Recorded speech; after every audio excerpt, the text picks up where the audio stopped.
ਤੁਹਾਡਾ ਸਾਰਿਆਂ ਦਾ ਮੇਰੇ YouTube ਚੈਨਲ 'ਤੇ ਸਤਿਕਾਰ ਹੈ ਔਰ ਤੁਸੀਂ ਸਾਰੇ ਅਸੀਂ ਰਲ ਮਿਲ ਕੇ ਲੜੀਵਾਰ ਵਿਚਾਰ ਦੇ ਤਹਿਤ ਸੁਖਮਨੀ ਸਾਹਿਬ ਜੀ ਦੀ ਵਿਚਾਰ ਕਰ ਰਹੇ ਹਾਂ ਔਰ ਸਮਝਣ ਦੀ ਕੋਸ਼ਿਸ਼ ਕਰ ਰਹੇ ਹਾਂ ਕਿ ਅਸਲ ਵਿੱਚ ਸੁੱਖ ਕੀ ਹੈ ਔਰ ਅਸੀਂ ਲੋਕੀ ਸੁੱਖ ਕਿਹਨੂੰ ਸਮਝ ਕੇ ਭੱਜ ਰਹੇ ਹਾਂ, ਪਰ ਸਾਨੂੰ ਮਿਲਦੇ ਹਰ ਵਾਰੀ ਦੁੱਖ ਪਏ। ਉਹ ਸੁੱਖ, ਉਹ ਮਨ ਦਾ ਖੇੜਾ, ਉਹ ਆਨੰਦ ਪ੍ਰਾਪਤ ਹੀ ਨਹੀਂ ਹੋ ਰਿਹਾ ਜਿਸ ਆਨੰਦ ਨੂੰ, ਮਨ ਦੇ ਖੇੜੇ ਨੂੰ ਲੈਣ ਲਈ ਅਸੀਂ ਥਾਂ ਥਾਂ 'ਤੇ ਭਟਕ ਰਹੇ ਹਾਂ। ਸੋ ਪਿਆਰ ਵਾਲਿਓ, ਅੱਜ ਅਸੀਂ ਚੌਥੇ ਸ਼ਲੋਕ ਦੇ ਤੀਸਰੇ ਪਦੇ ਦੀ ਵਿਚਾਰ ਕਰਨੀ ਹੈ ਔਰ ਸਮਝਣ ਦੀ ਕੋਸ਼ਿਸ਼ ਕਰਨੀ ਹੈ ਕਿ ਗੁਰੂ ਨਾਨਕ ਸਾਹਿਬ ਜੀ ਦੀ ਸੋਚ ਵਿੱਚੋਂ ਸਾਨੂੰ ਕਿਹੜੇ ਸੁੱਖ ਨੂੰ ਸੁੱਖ, ਕਿਉਂਕਿ ਸ਼ਲੋਕ ਹੈ ਗੁਣਾਂ ਦੀ ਸੰਭਾਲ ਕਰ। ਉਹ ਆਤਮਿਕ ਖੇੜੇ ਦੀ ਸੰਭਾਲ ਕਰ ਜਿਹੜਾ ਆਤਮਿਕ ਖੇੜਾ ਤੇਰੇ ਆਪਣੇ ਅੰਦਰ ਹੀ ਪਿਆ ਹੋਇਆ, ਭਾਵ ਉਹ ਸੋਚ ਤੂੰ ਆਪਣੇ ਅੰਦਰੋਂ ਪ੍ਰਗਟ ਕਰਨੀ ਹੈ, ਆਪਣੇ ਅੰਦਰੋਂ ਗੁਰੂ ਦੇ ਗਿਆਨ ਨੂੰ ਸਮਝ ਕੇ। ਐਸੀ ਸੋਚ ਜਿਹੜੀ ਸਦਾ ਤੇਰੇ ਨਾਲ ਚੱਲਣੀ ਹੈ, ਜਿਹਨੇ ਸਦਾ ਤੇਰਾ ਸਾਥ ਦੇਣਾ, ਕਦੀ ਤੈਨੂੰ ਧੋਖਾ ਨਹੀਂ ਦੇਣਾ।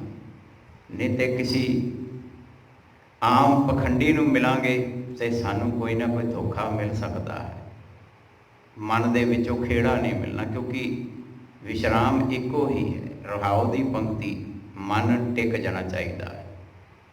ਔਰ ਚੌਥੇ ਸ਼ਲੋਕ ਵਿੱਚ ਸਤਿਗੁਰੂ ਜੀ ਨੇ ਕਿਹਾ ਸੀ ਤੇ ਗੁਣਾਂ ਦੀ ਸੰਭਾਲ ਕਰ।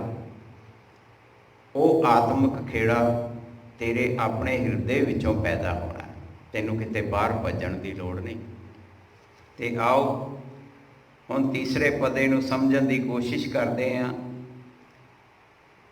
ਆਦ ਅੰਤ ਜੋ ਰਾਖਨਹਾਰ, ਤਿਸ ਸਿਉ ਪ੍ਰੀਤ ਨ ਕਰੈ ਗਵਾਰ।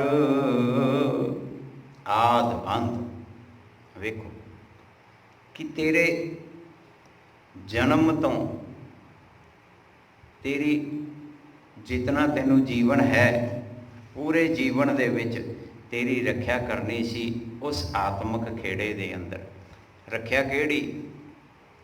ਕਦੀ ਵੀ ਮਾੜਾ ਕਰਮ ਨਹੀਂ ਸੀ ਹੋਣਾ, ਕਦੀ ਮਾੜੀ ਸੋਚ ਪੈਦਾ ਨਹੀਂ ਸੀ ਹੋਣੀ, ਗੁਰੂ ਦੇ ਗਿਆਨ ਵਾਲਾ ਜੀਵਨ ਹੋਣਾ ਸੀ ਔਰ ਗੁਰੂ ਦੇ ਗਿਆਨ ਅਨੁਸਾਰ ਜੀਵਨ ਨੂੰ ਜਿਉਂ ਕੇ ਇਹ ਜੀਵਨ ਸਫਲ ਹੋ ਜਾਣਾ ਸੀ। ਤੇ ਸਤਿਗੁਰੂ ਜੀ ਕਹਿੰਦੇ ਨੇ ਉਸ ਆਤਮਿਕ ਖੇੜੇ ਨਾਲ, ਉਸ ਗੁਣਾਂ ਨਾਲ, ਉਸ ਸਿਧਾਂਤ ਨਾਲ ਤੂੰ ਕਦੀ ਵੀ ਪ੍ਰੀਤ ਨਹੀਂ ਕੀਤੀ। ਗਵਾਰ ਹੁੰਦਾ ਜਿਹਨੂੰ ਅਸੀਂ ਕਹਿ ਦਿੰਦੇ ਜੀ ਇਹ ਅਨਪੜ੍ਹ ਹੈ, ਇਹਨੂੰ ਆਉਂਦਾ ਹੀ ਕੱਖ ਨਹੀਂ, ਇਹ ਤੇ ਗਵਾਰ ਹੈ। ਵੇਖੋ ਉਸ ਸਮੇਂ ਦੀ ਭਾਸ਼ਾ ਨੂੰ ਗੁਰਬਾਣੀ ਦੇ ਵਿੱਚ ਦਰਜ ਕੀਤਾ ਗਿਆ ਜੋ ਉਸ ਸਮੇਂ ਬੋਲੀ ਜਾਂਦੀ ਸੀ ਕਿ ਇਹ ਗਵਾਰ ਹੈ ਜੀ, ਇਹਨੂੰ ਆਉਂਦਾ ਹੀ ਕੱਖ ਨਹੀਂ। ਤੇ ਸਤਿਗੁਰੂ ਜੀ ਕਹਿੰਦੇ ਨੇ ਗੰਵਾਰ ਅਸਲ ਵਿੱਚ ਕਿਹੜਾ? ਜਿਹੜਾ ਪਰਮਾਤਮਾ ਦੇ ਉਸ ਸਿਧਾਂਤ ਨਾਲ ਪਿਆਰ ਨਹੀਂ ਕਰਦਾ, ਤਿਸਿਉ ਪ੍ਰੀਤ ਨਾਲ, ਉਹਦੇ ਨਾਲ ਪਿਆਰ ਨਹੀਂ ਕਰਦਾ। ਅਸਲ ਵਿੱਚ ਗਵਾਰ ਅਨਪੜ੍ਹ ਉਹ ਹੈ, ਪੜ੍ਹਿਆ ਲਿਖਿਆ ਇੱਥੇ ਕੋਈ ਕਿਤਨਾ ਵੀ ਪੜ੍ਹਿਆ ਹੋਵੇ, ਜੇ ਗੁਰੂ ਦੇ ਗਿਆਨ ਨੂੰ ਸੁਣ ਕੇ ਗੁਰੂ ਦੇ ਗਿਆਨ ਅਨੁਸਾਰ ਜੀਵਨ ਨਹੀਂ ਜਿਉ ਰਿਹਾ ਤੇ ਸਤਿਗੁਰੂ ਜੀ ਕਹਿੰਦੇ ਗਵਾਰ ਹੈ, ਉਹ ਅਨਪੜ੍ਹ ਹੈ। ਅਗਿਆਨਤਾ ਤਾਂ ਅਨਪੜ੍ਹ, ਕਿਉਂਕਿ ਗਿਆਨ ਨੂੰ ਸਮਝਣਾ ਨਹੀਂ ਚਾਹੁੰਦਾ। ਤੇ ਸਤਿਗੁਰੂ ਜੀ ਕਹਿੰਦੇ ਜਾਂ ਕੀ ਸੇਵਾ ਨਵ ਨਿਤ ਪਾਵੈ, ਤਾਂ ਸਿਉ ਮੂੜਾ ਮਨ ਨਹੀਂ ਲਾਵੈ। ਵੇਖੋ ਕਹਿੰਦੇ ਉਹ ਆਤਮਿਕ ਖੇੜੇ ਨਾਲ, ਉਹਨਾਂ ਗੁਣਾਂ ਨਾਲ, ਕਿਉਂਕਿ ਪੰਡਤ ਨੇ, ਪੁਜਾਰੀ ਨੇ ਕਿਹਾ ਸੀ ਨਾ ਤੈਨੂੰ 9 ਨਿਧੀਆਂ ਦਾ ਖਜ਼ਾਨਾ ਮੈਂ ਲੈ ਕੇ ਦੇਵਾਂਗਾ, ਤੇਰੀ ਪੂਜਾ ਮੈਂ ਕਰਾਂਗਾ। ਅਸੀਂ ਵੀ ਉਹੀ ਭਾਲਦੇ ਹਾਂ ਕਿ ਮੈਨੂੰ 9 ਨਿਧੀਆਂ ਦਾ ਖਜ਼ਾਨਾ ਮਿਲ ਜਾਵੇ, ਹੱਥਾਂ ਨਾਲ ਕੋਈ ਨਾ ਕਰਨਾ ਪਵੇ। ਪਰ ਸਤਿਗੁਰੂ ਜੀ ਕਹਿੰਦੇ ਨੇ ਇਹ ਮਨ ਮੂੜਾ, ਅਗਿਆਨਤਾ ਦੇ ਵਿੱਚ ਮਨ ਨੂੰ ਜੋੜ ਲਿਆ ਤੇ ਉਸ ਖਜ਼ਾਨੇ ਦੇ ਨਾਲ, ਉਸ ਆਤਮਿਕ ਖੇੜੇ ਨਾਲ, ਰੂਹਾਨੀਅਤ ਜੀਵਨ ਨਾਲ, ਜਾਂ ਇਹ ਕਹਿ ਲਈਏ ਕਿ ਗੁਰੂ ਦੇ ਗਿਆਨ ਨਾਲ ਮਨ ਨਹੀਂ ਲਾਇਆ। ਕਿਉਂਕਿ ਗੁਰੂ ਦੇ ਗਿਆਨ ਦੇ ਰਾਹੀਂ ਸਾਨੂੰ ਪਤਾ ਲੱਗਣਾ ਕਿ ਉਹ ਸਾਰਾ ਆਤਮਿਕ ਖੇੜਾ ਤੇ ਤੇਰੇ ਹਿਰਦੇ ਵਿੱਚ ਪਿਆ ਹੋਇਆ ਹੈ। ਸਭ ਕੁਝ ਤੂੰ ਆਪਣੇ ਹਿਰਦੇ ਵਿੱਚੋਂ ਪ੍ਰਗਟ ਕਰਨਾ ਹੈ, ਤੇਰੀ ਸੋਚ ਦੇ ਰਾਹੀਂ। और वो सोच तेनों मिलेगी गुरु के ज्ञान विचों। गुरु के ज्ञान नूं समझ के जे तू जीवन जिउवें सिखा तो तेनों समझ आवे कि वो सारे आत्मक खेड़े, रूहानीयत सोच, माड़ी सोच तेरे अंदरों पैदा होनी, चंगी सोच भी तेरे अंदरों पैदा होनी है। पर वो सोच तेनों किवें पता लगनी? गुरु के ज्ञान के राही। जे गुरु के ज्ञान नूं समझ ना कर लवे तो इसलिए सतगुरु जोठा कर सद सदा हजूरे, ताको अंधा जानत दूर। कहते वो परमात्मा का सिद्धांत, परमात्मा के गुण, परमात्मा का नियम, या ये कह लीए रूहानीयत जीवन ते तेरे अंदरों सदा तेरे नाल है। सदा हजूरे का मतलब सदा तेरे अंदर है। हुण ये तेरी मर्जी कि तू किसी पखंडी मगर ला के ते भजदा फिरे, उत्थों लभदा फिरे। क्यों? ताको अंधा जान दूरे, क्योंकि मैं वो अपने अंदर झाती नहीं ना मारनी। मैं तो वेख लिया कि मेरे को 4 पैसे ने, नाले तो मैं धर्मी अखवावां। लोकी कहन भी वेखो किन्ना दानी है, किन्ना धर्मी है, किन्ना दान कर रहा है। तो परमात्मा नूं महाराज जी कहते जान दूर है। परमात्मा तो बड़ी दूर समझिया होया, क्योंकि मैं किसी तो लभना चाहुंदा ना।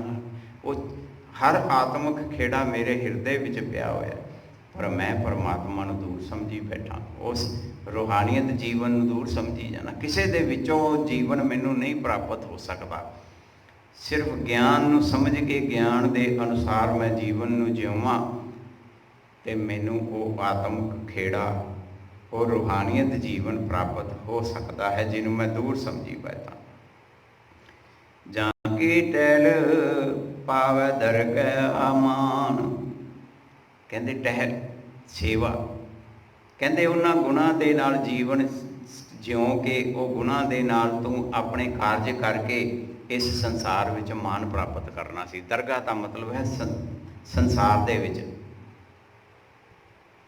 इस संसार दे विच तू मान प्राप्त करना है।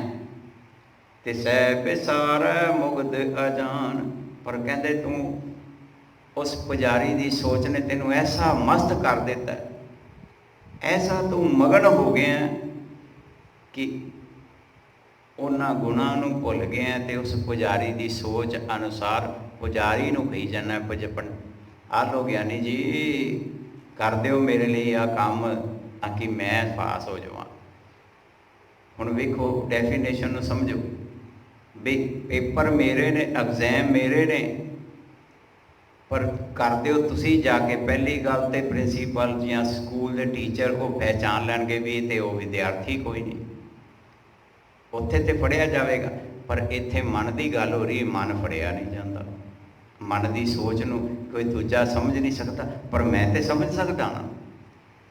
तो सतगुरु जी कहते ने उस परमात्मा के सिद्धांत विच उहदे गुणां नाल तू इस संसार विच मान पाउणा सी, पर तू ऐसा अज्ञानता विच मुक्त हो गया, उस पुजारी की सोच विच मस्त हो गया कि उस परमात्मा के सिद्धांत नूं विसार दिता।